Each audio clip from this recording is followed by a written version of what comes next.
was going to hell. I mean, that is exactly how I felt. And I experienced fear and anxiety, and I lived with that for so long until I started to unpack these things and realize these are generational cycles that have been passed down to me. They don't even belong to me. Elevate with Monique. Elevate.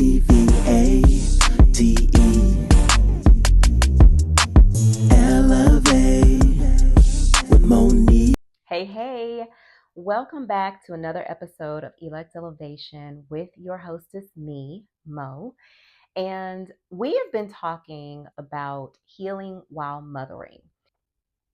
Another generational cycle that could show up is through patterns of struggle, right? Like repeated patterns of instability, whether that's in finances, in love, in relationships, in your identity, repeating patterns of struggle. So, again, how this showed up for me is I started to recognize that there were certain patterns that my dad had in relationships, right? My dad, but God bless his soul. God bless his soul. My dad, he struggled with relationships, with stability in relationships. And I saw that as a child. I saw his girlfriends, and in many cases I loved them. I loved them all. I would get attached to them because I had my own mommy issues. But so what happened was, as I became an adult, because I did not understand what it looked like to have healthy relationships with people, I started to see that cycle show up in my own life, and I had to check it. The same thing with finances. Although my great aunt did not struggle financially, her mindset was, and bless her heart, she was doing and teaching me the best that she knew how.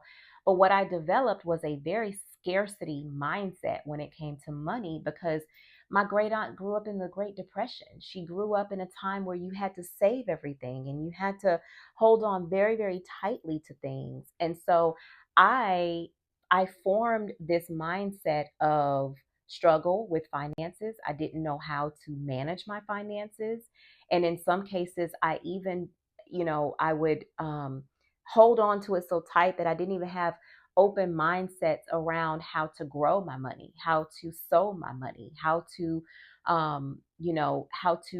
use it as a tool to make more money, right?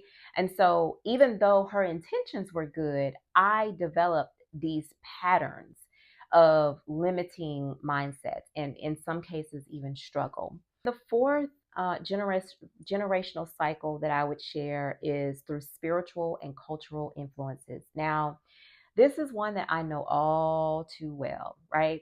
These can be unspoken rules and unspoken expectations that you develop from religious backgrounds or religious environments. And if you grew up in the church, then you know exactly what I'm talking about. There were certain things that you develop these mindsets because that's what you were taught at church or by church folks, right? And so it's passed down. The fear, I know I struggled with, if I didn't do, certain things right, I was going to hell. I mean, that is exactly how I felt. And I experienced fear and anxiety, and I lived with that for so long until I started to unpack these things and realize these are generational cycles that have been passed down to me. They don't even belong to me, right? I get to have a relationship with God. I get to read the word for myself, and I get to get the revelations and the knowledge that God is downloading into me that may not be necessarily aligned with what I learned when I was 10 or 11. Okay. And so we want to be thinking about these things. How have spiritual and cultural influences shown up in your life? And have you even passed some of those things down to your children? Are you teaching them from a fear perspective? And if you don't do this, then God is going to do that, and he's going to be mad at you, and he's going to strike you dead.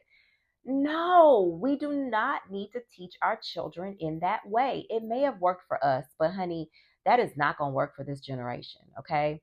So I hope that these 4 examples of generational cycles really get you to start thinking. This is less about you telling me that you agree or disagree. It's more about you taking inventory of your life, and maybe these 4 are not applicable to you.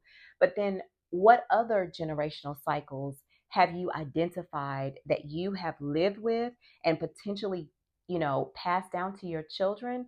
And let's start making some changes. Let's start doing some things differently so that we can heal while we are mothering our children effectively. I hope that helps, and I will see you in the next video. And don't forget to like and subscribe to the channel if this message resonated with you. I'll see you next time. Bye.